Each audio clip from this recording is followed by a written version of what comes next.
Olá, amigos, sejam todos bem-vindos a esse nosso estudo do Evangelho de Jesus. E hoje estamos trazendo o Evangelho de João, capítulo 17, chamado A Oração de Jesus, também conhecido como a Oração do Ovo. Então nós vamos fazer a leitura do capítulo para que a gente possa conhecer essa oração de Jesus e depois a gente vem fazer alguns comentários sobre algumas dessas passagens que estão colocadas.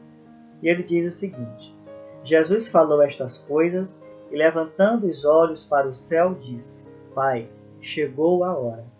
Glorifica o teu Filho para que o Filho te glorifique, uma vez que lhe deste autoridade sobre toda a carne, para que dê a vida eterna a todos que lhes deste.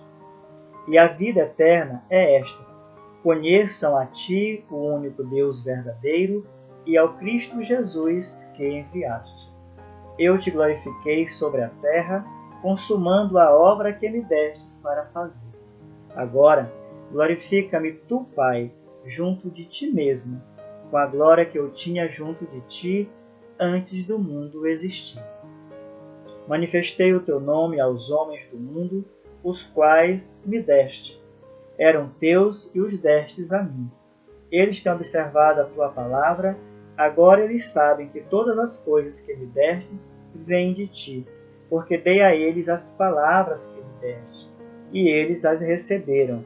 Sabem que verdadeiramente saí de ti e creram que tu me enviaste. Eu rogo por eles, não rogo pelo mundo, mas por aqueles que me deste, porque são teus. Todas as minhas coisas são tuas e as tuas coisas são minhas, e eu estou glorificado nelas. Não estou mais no mundo, mas eles estão no mundo, e eu estou indo para ti.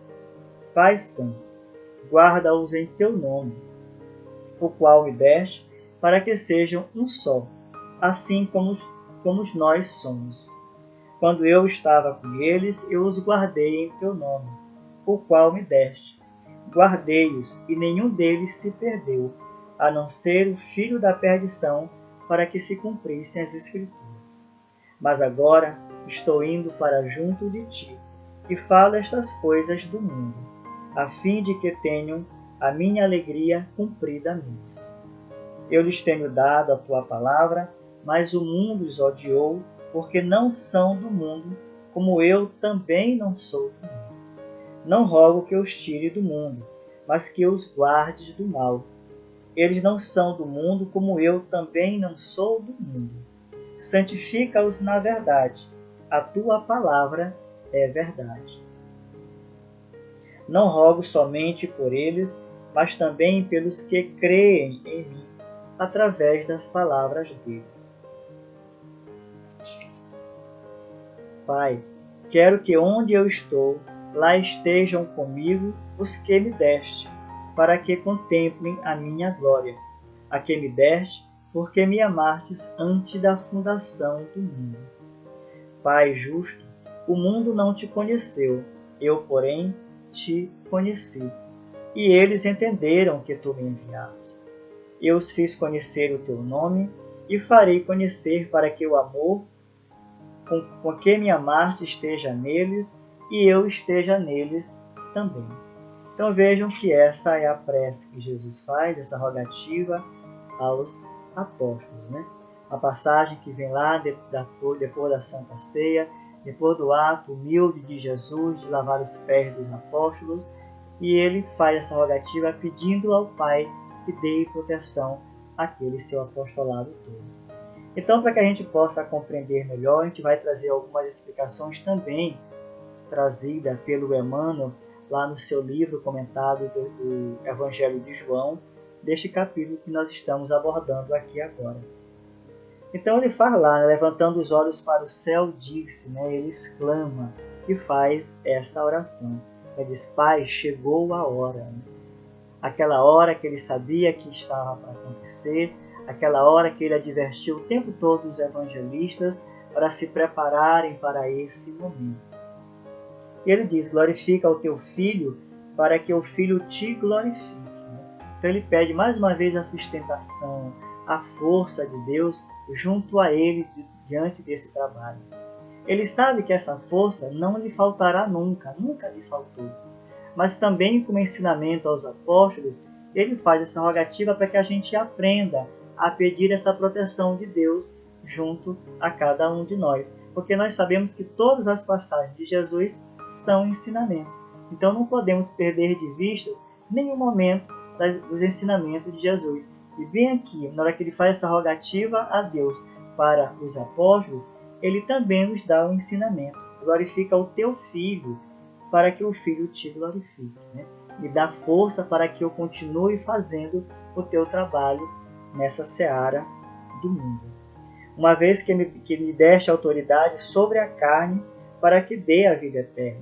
Então, que autoridade é essa sobre a carne que ele está falando? É autoridade sobre o mundo, autoridade sobre os homens. Né? E nós já conhecemos Jesus hoje como este Espírito superior, esse Filho único, como nós dissemos, de Deus, que na verdade todos nós somos filhos de Deus. Mas pela elevação espiritual de Jesus e pelo compromisso que ele firmou, nós vamos ver aqui mais adiante, com Deus, ele é colocado como aquele que tem autoridade sobre toda a humanidade, para que dê vida eterna a ele. Então Jesus veio o tempo todo falando dessa vida eterna. Então o seu evangelho nada mais é do que os ensinamentos que nos faz adquirir essa vida eterna, entrar para esse reino que ele tanto pregou. E que vida eterna é essa que ele fala? Então a gente vai lembrar lá do resumo, da sintetização que ele fez dos andamentos de Moisés, que é como ele diz aqui, que conheço a ti como o único e verdadeiro Deus e ao Cristo Jesus que enviaste. Então basta que a gente creia neste Deus e basta que a gente aceite e compreenda e pratique os ensinamentos de Jesus para que a gente possa alcançar essa vida eterna. Lá no 4 ele vem e diz, eu te glorifiquei sobre a terra consumando a obra que me destes para fazer. Ele diz assim, olha, eu estou realizando toda a tua obra. Não deixei escapar nenhum ensinamento dos que tu me destes, dos que eu aprendi contigo e tenho passado para os apóstolos. E olha aqui na sequência a rogativa que ele faz a Deus, como também é um ato de humildade quando ele diz, agora glorifica-me tu, Pai, junto de ti mesmo, com a glória que eu tinha junto de ti antes de o mundo existir. Ele não está pedindo nenhum reconhecimento de Deus por essa obra que ele consumou aqui no plano físico, que nós sabemos que essa obra ela é grandiosa. Nós sabemos do esforço que Jesus fez, toda a sua passagem, todo o seu sofrimento para a implantação desse reino, como ele disse para Pilatos, né? Destruo essa igreja em 3 dias, eu reconstruo o meu reino. E ele disse para Deus, né? Eu estou voltando para ti do jeito que eu estava antes de vir para cá. Antes de o mundo existir. Aquela pessoa que eu era contigo, eu quero continuar a ser esse mesmo Espírito ao teu lado, muito embora tendo vindo realizar todas as tuas obras neste mundo que me destes. Manifestei o teu nome aos homens do mundo, os quais me deste. Eram teus e os destes a mim. Então nós sabemos que nós somos todos criações de Deus. Nós somos criações de Deus, assim como Jesus também é. E ele faz esse reconhecimento aqui, né? Que aqueles apóstolos são de Deus e Deus deu a Jesus naquele momento, para que Jesus pudesse ensinar. Era aquele irmão mais velho que estava cuidando de nós e que nós o reconhecemos como Pai. Eles têm observado a tua palavra, agora sabem que todas as coisas que me destes vêm de ti. Então, Jesus trabalhou todo o sentimento dos apóstolos, trabalhou toda a consciência deles, trabalhou a razão com eles, trazendo todos aqueles ensinamentos através de parábola, que tudo aquilo eram as palavras que Deus queria que Jesus trouxesse para nós. E nós até hoje conhecemos todo esse Evangelho de Jesus e estamos tentando compreender, estamos tentando praticar esse Evangelho. E ele diz aqui que os apóstolos compreenderam, tanto que aceitam essa verdade de que Deus enviou o Mestre para a redenção do mundo, para os ensinamentos daqueles apóstolos. Né? Lá embaixo ele diz, interessante, ele diz, eu rogo por eles não rogo pelo mundo, mas por aqueles que me deste, porque são teus. Então dá a ideia de que somente aqueles apóstolos são de Deus, ou todo o mundo é de Deus, né? Por que naquele momento ele estava se referindo somente aos apóstolos? Então a gente sabe que as pregações de Jesus voltadas para eles tocou o coração de muita gente. Ele fez todas aquelas curas, aqueles milagres, né? E muitos daqueles que ele ajudou, como Humberto de Campos vem chamar os beneficiários da véspera, nem todos eles voltaram para acompanhar Jesus, nem todos eles voltaram, se mantiveram naquele caminho da salvação que Jesus colocou. Por isso Jesus dizia, vá e não peques mais. Mas quantos deles não retornaram ao pecado? Quantos deles continuaram? Então o apostolado de Jesus se manteve ali firme naqueles ensinamentos. Por isso ele diz aqui que ele roga por eles não pelo mundo. Mas nós vamos ver mais lá embaixo em que Jesus pede essa rogativa ao mundo também. Mas nesse momento ele está dando um privilégio para eles, porque a obra até ali foi aplicada por Jesus, mas depois será aplicada pelos apóstolos. Então eles precisavam estar ali prontos, com a mesma fortaleza, com a mesma glória que Deus deu a Jesus. Ele estava pedindo isso também para os apóstolos, para que eles pudessem continuar a obra de Jesus. Por isso ele diz nesse momento aqui no 9, eu rogo por eles não pelo mundo, porque tu me destes eles, né? Eles são de Deus e Deus deu todos eles para Jesus, para que Jesus pudesse trabalhar os seus sentimentos, porque a gente sabe, como é que a gente conhece esse evangelho todo aqui hoje? Porque foi obra dos apóstolos, foi obra dos seus discípulos. Eles escutaram tão bem de Jesus e reproduziram seu evangelho, que está aqui até hoje para que a gente possa dar prosseguimento às nossas vidas, para que a gente possa fazer a nossa transformação, assim como Jesus transformou cada um daqueles apóstolos. Ele diz, não estou mais no mundo, mas eles estão no mundo e eu estou indo para ti. Então, eles estavam muito fortalecidos porque tinham a presença de Jesus o tempo todo com eles. Jesus era a garantia de que nenhum mal aconteceria a eles, que eles não cairiam em nenhuma tentação, embora tenham caído em algumas delas. E Jesus, sabendo dessa fraqueza deles, ele pede essa rogativa de proteção aos apóstolos. Ele diz, não estou mais no mundo, mas eles ficarão. E é um mundo de risco, é um mundo de pecado, é um mundo de provas, é um mundo de expiações. Todos nós estamos sujeitos a tentações aqui e ali, a provas, né, a aprendizados, e eles não estavam, e iriam continuar no mundo, e passariam a partir dali a não ter aquela guarda presente de Jesus, porque eles passariam por algumas turbulências, e Jesus estava pedindo proteção a eles, né? Por isso que ele diz, Pai Santo, guarda-os em teu nome, o qual me deste, para que sejam um só. E aqui é interessante porque o Jesus sempre pregou que ele e o Pai eram um só, e que ele diz aqui na sequência, né? Assim como nós somos. Então Jesus pede para que o Pai e os apóstolos, a partir daqueles momentos, sejam também um só, para que eles estejam mais fortalecidos, para que eles estejam com mais coragem de dar continuidade às obras de Jesus. Por isso ele pede para que os apóstolos entre si com Deus sejam um só. É esse feixe de varas que nós precisamos ser, porque nós sozinhos fazemos poucas obras, mas juntos fazemos muito mais obras, e era o que os apóstolos passariam a fazer a partir daquele momento, porque estariam dando continuidade ao trabalho de Jesus, né? Guardei e nenhum deles se perdeu, a não ser o filho da perdição, para que se cumprisse as Escrituras. Então, quando Jesus fala do filho da perdição, nós sabemos que ele está se referindo ali ao Judas Iscariotes. E a gente se pergunta, mas por que um dos apóstolos traiu Jesus? Se a gente for buscar as páginas de Humberto de Campos, lá do livro Boa Nova, tem lá um diálogo de Jesus com João, quando João faz essa pergunta a Jesus, né? Por que um dos apóstolos terá que traí-lo?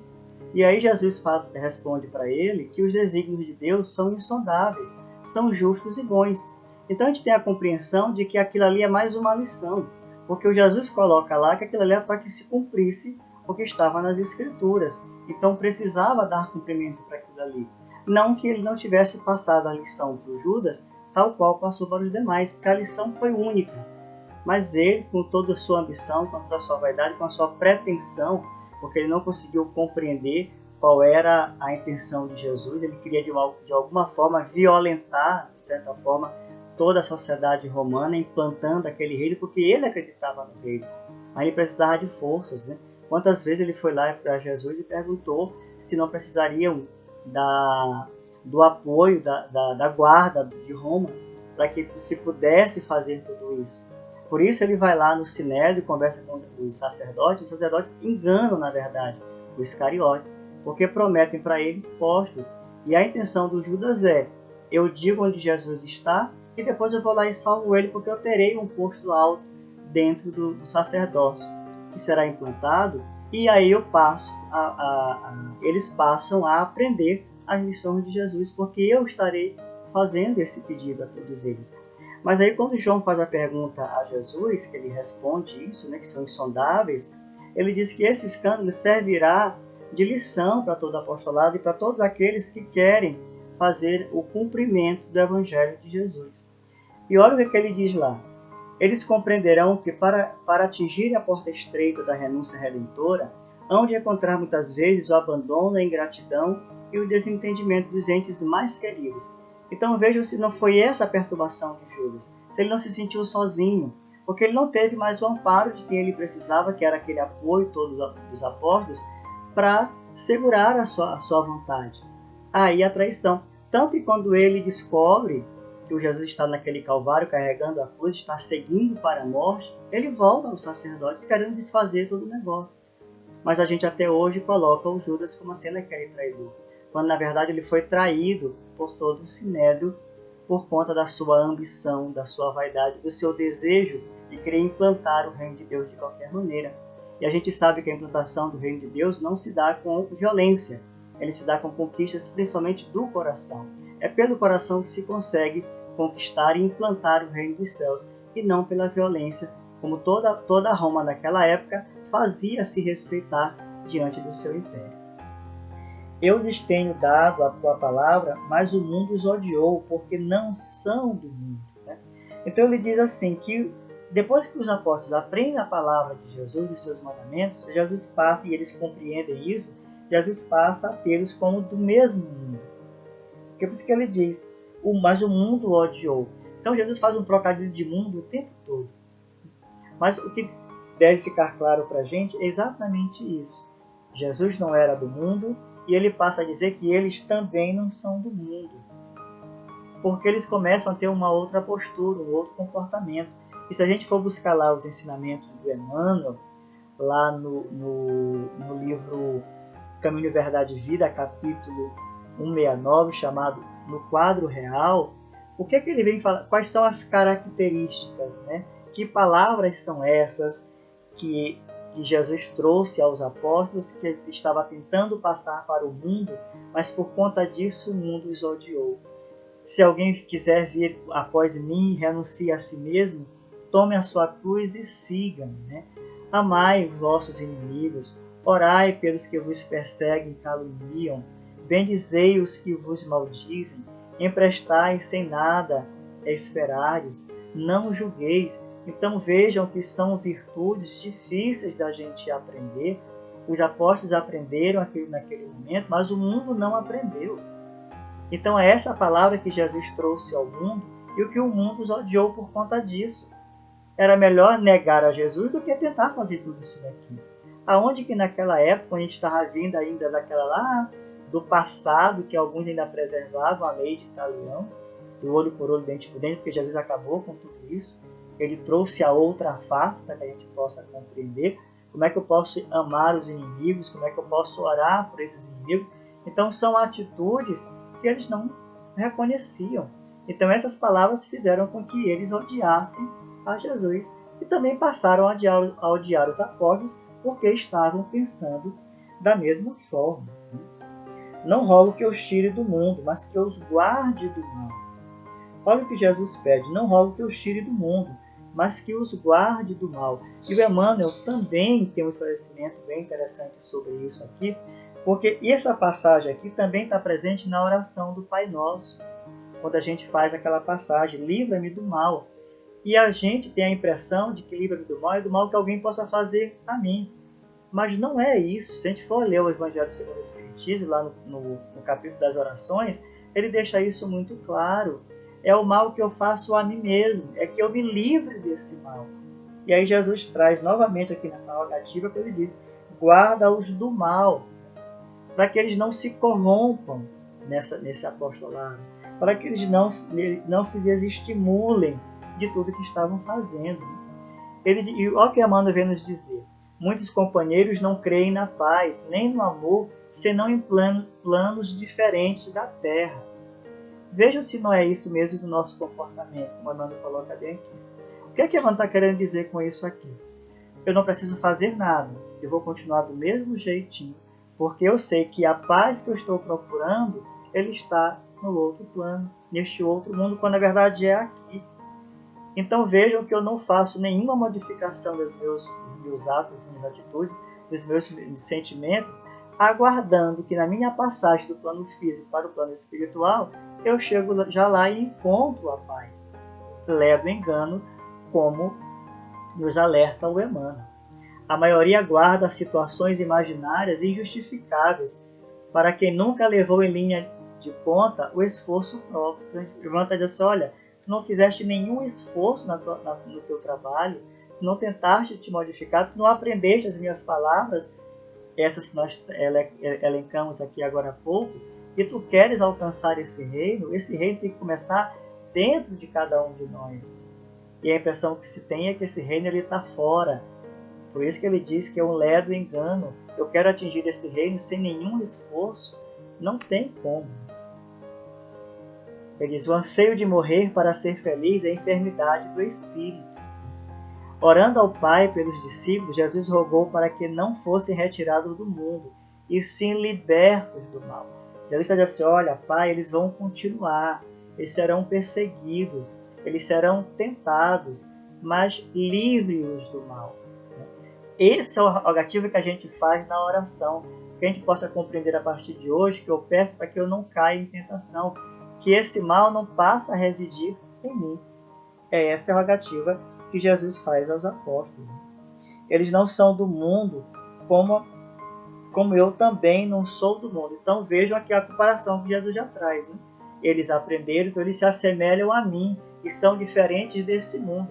Assim como Jesus chegou como um estranho para esse mundo e cativou os apóstolos, eles aprenderam, esse mundo passará a ser estranho para eles também, porque a obra é redentora e ela é difícil. Né? Mas nós sabemos que não existe obra fácil e Jesus não estava pedindo facilidade para os apóstolos. Não teve facilidade para eles, também não terá para os apóstolos. Não é que ele esteja querendo a mesma lição, ele estava ensinando que esse reino dos céus só que se conquista à luz de trabalho e de muito esforço. E aí lá embaixo ele vem e diz: não rogo somente por eles, mas também pelos que creem em mim através da palavra deles. Vejam que lá na frente ele pede para que Deus guarde os apóstolos. Aqui embaixo ele já abre e pede que guarde os outros também. Então Jesus vem fazendo uma escalada de solicitações para que a gente possa compreender. Ele não isentou o mundo de forma nenhuma. Ele primeiro pede para que prepare os apóstolos, para que ele possa continuar o seu trabalho, e aqui ele pede pelo mundo, porque ele sabe que os apóstolos vão conquistar. E conquistaram nós aqui hoje, que estamos estudando o seu Evangelho. Então não foi através deles que nós reconhecemos Jesus, não foi aprendendo o seu Evangelho, estudando o seu Evangelho, que nós nos reencontramos com Jesus. Foi de quem é esse trabalho? É do apostolado de Jesus. Por isso que ele diz aqui: não rogo somente por eles, mas pelos que creem em mim através da palavra deles. Essa palavra que nós estamos estudando aqui. Pai, quero que onde eu estou, lá estejam comigo os que me deste, para que contemplem a minha glória.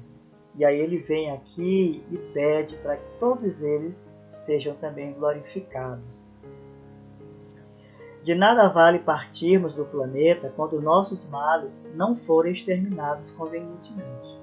Então nós precisamos exterminar os males que nos afligem, os males que nós somos, ainda nos contemplamos com ele, aqui no plano físico ainda, para que a gente possa ser elevado.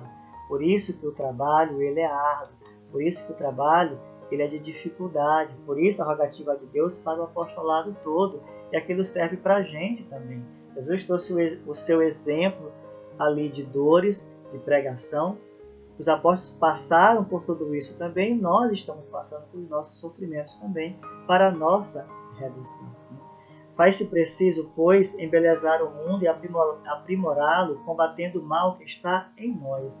Como é que eu quero transformar o mundo? Como é que eu quero que o mundo se transforme se o mal está dentro de mim? Então, cabe a mim começar essa obra. Cabe a mim fazer com que eu faça essa transformação. Assim como cabe a mim, cabe ao meu irmão da esquerda, ao meu irmão da direita, aos meus colegas, aos meus companheiros, aos meus inimigos, a todos. Então, somos nós transformando nós mesmos. Aí sim nós teremos esse mundo que nós estamos buscando, o mundo de paz. Esse mundo é possível aqui, mas desde que eu consiga fazer esse trabalho.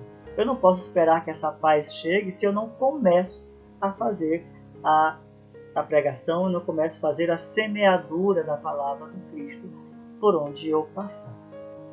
E lá para finalizar ele diz: os fiz conhecer o teu nome e o farei conhecer para que o amor com que me amastes esteja neles. Então todo o trabalho que Jesus fez foi de trazer o amor de Deus junto a eles. E ele acrescenta mais, né? Não só o amor de Deus esteja junto com eles, mas que Jesus também esteja junto com eles em todas as suas passagens, né? Então vejam como é formidável, vejam a preocupação de Jesus, porque ele vai sair do mundo, como ele está colocando aqui, mas ele não deixa os apóstolos órfãos, né? Ele sabe que será difícil a partir dali, mas ele pede essa glória de Deus junto aos apóstolos, né? Essa santificação, né? E aí ele vem e diz, deixa eu retomar bem aqui uma passagem, quando ele coloca de santifica-os na verdade, né? Lá no 17. O que é santificá-los na verdade? É essa palavra com a fé, com segurança, com racionalidade que Jesus pregou a eles, ele pede para que eles tenham também, né? É significativo observar que o mestre não pediu regalias e facilidades para os continuadores, não recomendou ao Senhor Supremo situar seus amigos em palácios encantados do prazer, nem os ilhasse em privilégios particulares.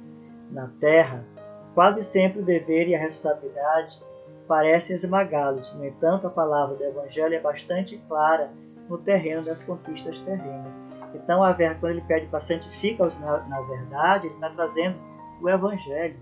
Porque o Evangelho é fortaleza, como ele coloca aqui, né? O Evangelho é bastante claro no terreno das conquistas eternas. Se eu quero ter a conquista da vida eterna, se eu quero erradicar de toda a minha vida um passado tenebroso, um passado de erros, os próprios erros que eu cometo nessa vida presente ou das vidas passadas que eu não conheço até então que eu busque essa santificação dentro do Evangelho de Jesus, que eu busque essa verdade dentro do Evangelho dele, porque eu não vou ter paz se eu não fizer a prática do que manda o Evangelho de Jesus. Qual é a salvação que eu espero para mim? Qual é a transformação dos meus sentimentos, a compreensão que eu preciso ter do outro se eu não buscar no Evangelho de Jesus? Então é isso que nós precisamos, né? Contudo, não lhes faltaria a sublime inspiração.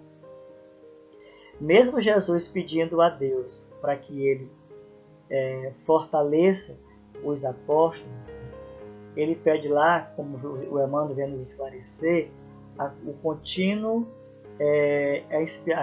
inspiração. Porque nós somos inspirados o tempo todo. Se nós pararmos e observarmos nas nossas preces que nós fazemos, algumas soluções elas chegam, elas aparecem. Ainda que não seja exatamente aquela nossa rogativa, mas algum consolo chegará a nós por inspiração. Então, quando a gente está centrado no Evangelho de Jesus, a gente passa pelas dificuldades, nós somos inspirados para que a gente possa passar por uma tranquilidade, para que a gente possa fazer acalmar essa tempestade desse mar que nós estamos passando. Então, meus amigos, essa era o Evangelho de hoje, para que a gente pudesse conversar, a oração de Jesus, então que a gente possa trazer também essa oração para o nosso dia a dia, para que a gente possa pedir para que Deus esteja junto conosco sempre, nos fortalecendo nesses momentos de dificuldades, e que a gente nunca esqueça que Deus está conosco, Jesus nos ama, está sempre nos acompanhando na nossa caminhada. Então, meus amigos, aqui eu deixo meu abraço fraterno e até o nosso próximo encontro. Muito obrigado.